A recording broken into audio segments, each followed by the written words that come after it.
ఈ రోజే డౌన్లోడ్ చేయండి. మీ ఫేవరెట్ షోస్ చూడండి. నీ బాధ నాకు అర్థమవుతుంది. ఇలా నువ్వు బాధపడకూడదనే కదే నేను ఆ డాక్టర్ దగ్గరికి వెళ్ళి IVF ద్వారా నీకు పిల్లలు కలిగేలా మాట్లాడుతున్నాను. అమ్మా, భయంగా ఉందమ్మా. నేను గర్భవతిని కాలేను. నా గర్భసంచి తీసేశారని ఇంట్లో వాళ్ళకి తెలిస్తే నా పరిస్థితి ఏంటో అని చాలా భయంగా ఉందమ్మా. నువ్వు భయపడకే, నేనున్నాను కదా. అంతా నేను చూసుకుంటానే. నువ్వు భయపడినా ఆవేశపడినా అవి సక్రమంగా జరగవే. నువ్వే అన్నావు కదే మనం చేసే ప్రతి పని ఆలోచించి చెయ్యాలి అని. అలాగే ఆలోచించి చేద్దాం. నువ్వు కొంచెం స్థిమిత పడవే. నువ్విలా ఒంటరిగా కూర్చునున్నా కూడా అందరికీ అనుమానం వస్తుంది. అలా ఉండకు. అందరిలోకి నువ్వు రాకపోయినా నవ్వుతున్నట్టు నటించవే. ఇదంతా దేని గురించి? నీకోసమే కదా, నీ జీవితం కోసమే కదా. అవునమ్మా, అలాగే చేస్తాను. కానీ మనం బావని హాస్పిటల్కి ఎంత త్వరగా వీలైతే అంత త్వరగా తీసుకువెళ్ళాలి. ఇప్పటికిప్పుడంటే కుదరదే. అందులోనూ విహారీ ఊళ్ళో లేడు. అదేంటి, బావ ఊరు వెళ్ళాడా? అసలు నాకు ఒక్క మాట కూడా చెప్పకుండా ఊరు వెళ్ళడం ఏంటి? వాడి గురించి నీకు తెలుసు కదమ్మా. ఊళ్ళో వాళ్ల పనులన్నీ నెత్తిమీద ఎత్తుకుని తిరుగుతూ ఉంటాడు. ఊళ్ళో వాళ్ళ పనులా? ఇందాక కూడా కింద నుండి ఏవో మాట్లాడుతున్న సౌండ్స్ వినబడ్డాయి. ఎవరొచ్చారమ్మా? రుక్మిణి అని వచ్చిందిలేమా. రుక్మిణినా? రుక్మిణి ఎవరమ్మా?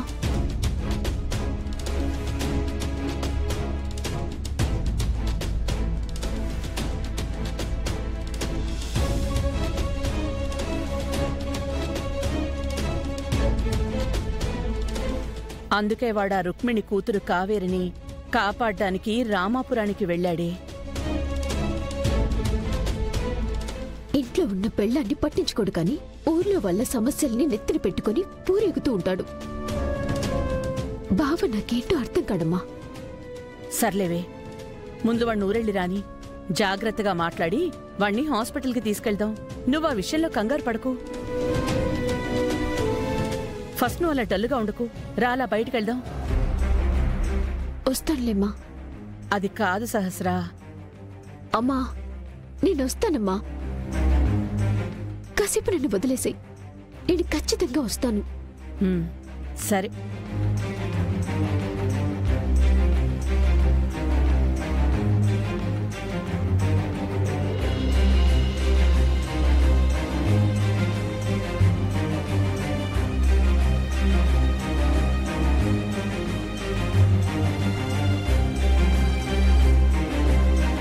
పండు, ఏటి లక్ష్మమ్మ? ఒక్కసారి విహారీ గారికి ఫోన్ చేయి పండు. అలాగేనమ్మా.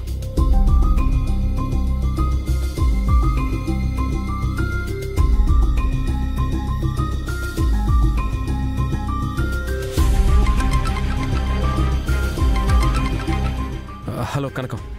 విహారీ గారు ఎక్కడున్నారు? నేను రామాపురంలో ఉన్నాను. కావేరిని ఆ అమ్మిరాజు నుంచి సేవ్ చేశారా విహారీ గారు? లేదు.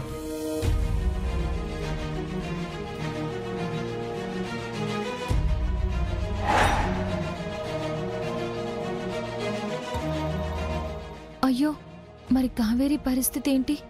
ఆ వీర్రాజు అమ్మిరాజు వాళ్ళు దొరకలేదా? నేను వాళ్ళ దగ్గరికి వెళ్లేసరికే వాళ్ళు కావేరిని తీసుకొని పారిపోయారు.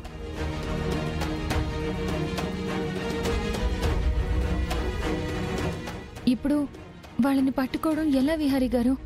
కావేరిని ఆ నీచుడి నుంచి కాపాడడం ఎలా?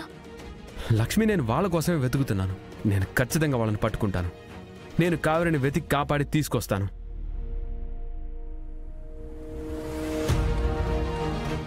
రుక్మిణి గారికి కాస్త ధైర్యం చెప్పండి. అలాగే విహారీ గారు, మీరు జాగ్రత్త. సరే కనుక. విహారీ బాబు కూడా నా కూతుర్ని ఆ దుష్టుల నుంచి కాపాడలేకపోయారు. ఇంకా నేనిక్కడుండి ఆలస్యం చేయడం కరెక్ట్ కాదు. ఏది ఏమైనా నా ప్రాణాలు పోయినా నేను వెళ్ళి నా కూతుర్ని కాపాడుకుంటాను.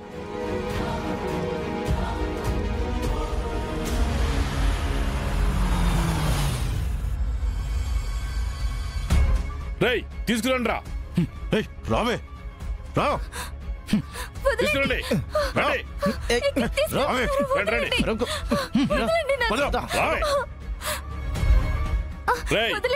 ఆ బిహారీ గాడు దీన్ని కాపాడడానికి ఇక్కడికి రావచ్చు. దీన్ని ఎవరికంటా కనపడకుండా రూమ్ లో కట్టిపడేయండి. తీసుకెళ్ళి వదలండి.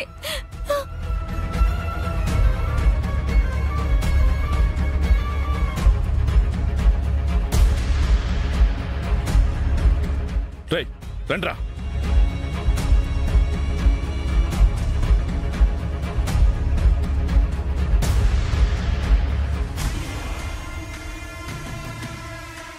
ఈ రుక్మిణి ఇంటి నుంచి బయటికి వెళ్తుంది. దాన్ని అటు నుంచటే పైకి పంపించేయాలి. అప్పుడే దానికి తెలిసిన నిజం ఎవ్వరికీ చెప్పదు. పాపం ఆ పాప ఎక్కడుంది ఏటో అమ్మా.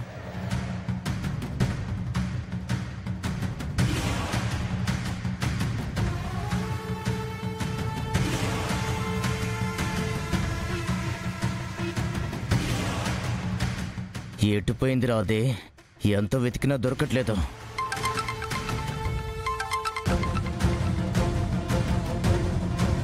మేడం, ఇంకా రుక్మిణి దొరకలేదు మేడం. రేయ్, ఆ రుక్మిణి మా ఇంట్లో ఉంటే నీకెలా దొరుకుద్రా? అదిప్పుడే మా ఇంట్లో నుంచి బయటికి వెళ్తుంది. మీరు వెంటనే మా ఏరియాకొచ్చి ఎక్కడ ఆ రుక్మిణి కనబడితే అక్కడే చంపేయండి. అలాగే మేడం. రేయ్, అది మిస్ కాకూడదు. మేడం, ఆ రుక్మిణిని చంపాకే మీకు ఫోన్ చేస్తాను మేడం. రేయ్, ఆ రుక్మిణి మేడం గారి ఇంట్లోనే ఉందట. పదండి. పదనా.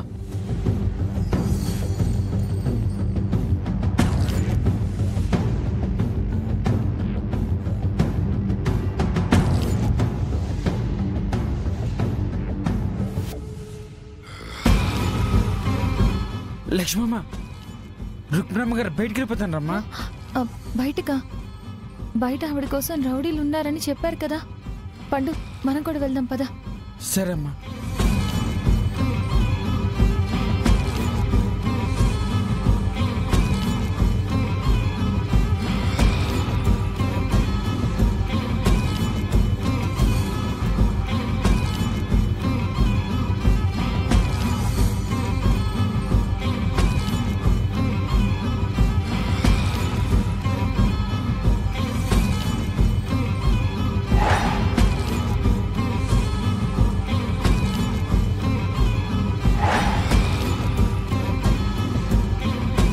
రేయ్, అదిగోరా, దాన్ని వేసేద్దాం.